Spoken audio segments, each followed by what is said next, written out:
Toastmaster. Good evening, fellow Toastmasters. I'm glad you're here. It's an honor.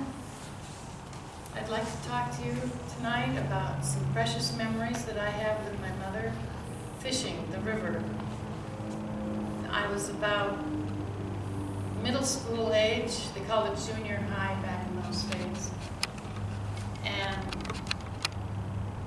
I've thought about it in the years since then, what kind of a commitment it takes to decide to be a fisherman. It's quite an investment. You have to have a skiff, first of all. You have to have a motor, you have to have oars, you have to have all this equipment, and you have to have the appropriate wear, rain wear, because you're going to get wet even if it's sunny out. When you pull that net in, you're going to get all kinds of water all over you, just drenched. And then if it's cold, you have to wear something warm, of course, under that. And if it's windy, and then if you're fishing at night, you have to have a headlamp with this great big battery. I hope they've improved that through the years. But back in the day, it was this great big square battery. It was heavy. I never had one. But you needed that. One of the most interesting things for me is that you need a net. And I brought one. I brought a part of a net. Now this net, of course, is how the fish swims up the river and catches, you hope, in your net. But the net doesn't come this way. It just comes with the mesh. You have to hang it. With hanging twine, you load the needle with your hanging twine. This is a small needle, and this is the larger needle. And there's a certain method that you use in order to attach your corks and your mesh to your cork line, and of course you have to do that to your lead line also, because you have to keep the net down and up. You have to keep it perpendicular, and so there's just a lot before you even go in the water of the commitment that you have to make in order to fish. Now to the more pleasurable part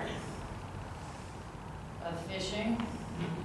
Since I was in middle school, I didn't have to do the work. I could just watch her do it. When I got tired, I could go to sleep in the bow of the boat, and that was fine with me. It's really relaxing to be drifting in the river, asleep in the bow of the boat. Yeah, it's nice. So you set your net out. First of all, you watch to see if the person before you is picking up their net. And once they start picking up their net, then you can set out. So you go across the river and you come back with your net going in the water. And you wait. And you listen. And if you're fishing at night, you can't see. So you wear the silly headlamp. And you hear a splash.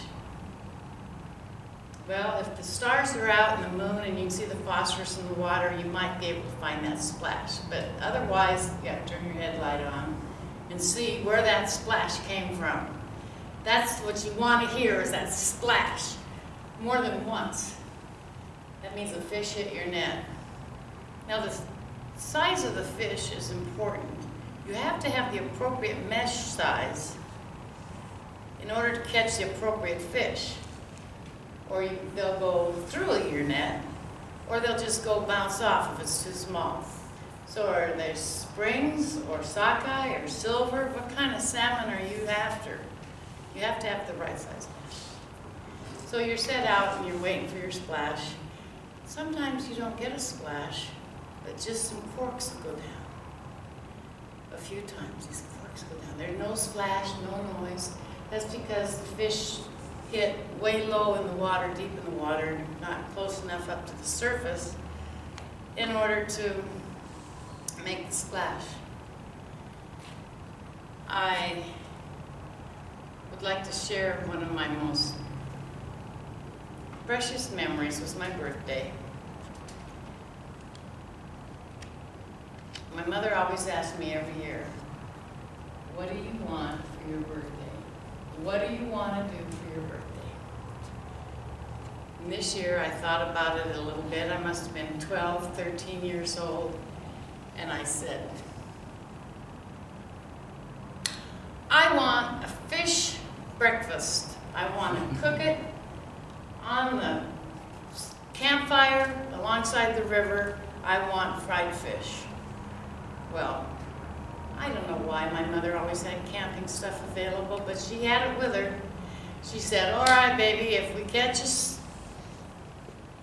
small one, a jack salmon, then we'll do that. Now, jack salmon is a small spring, and you can't sell them. Like crab, they have to be a certain size, or you throw them back. And the same thing's true with jack. You throw them back, or I guess you can eat them, and that's what we did. Mother fried that fish up, and it was really delicious. One of my most memorable birthdays of all. Thank you very much for listening.